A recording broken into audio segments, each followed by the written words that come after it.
আপনি কি জানেন মাত্র সাধারণ কিছু জিনিস দিয়ে আপনি এমন এক শক্তিশালী জ্বালানি তৈরি করতে পারেন যা বৃষ্টিতেও নেভানো কঠিন। আজ আমরা শিখব কিভাবে বন জঙ্গলে টিকে থাকার জন্য একটি দীর্ঘস্থায়ী ফায়ার স্টার্টার কিউব তৈরি করা যায়। প্রথমে একটি পাত্রে পানি ফুটিয়ে তাতে একটি পুরো টয়লেট পেপার রোল দিয়ে দিন।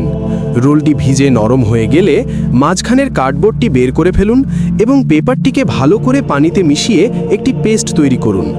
এবার একটি ছাঁকনি দিয়ে অতিরিক্ত পানি ঝরিয়ে নিয়ে প্যানে কিছুক্ষণ নেড়ে পেপারটিকে শুকিয়ে নিন। এখন এতে মেশান বিশেষ কিছু উপাদান। একটি শুকনো কাঠের লাঠি ঘষে তার গুঁড়ো এবং সাথে সামান্য গ্যাসোলিন বা তরল জ্বালানি যোগ করুন। এটি মিশ্রণটিকে দাহ্য করতে সাহায্য করবে।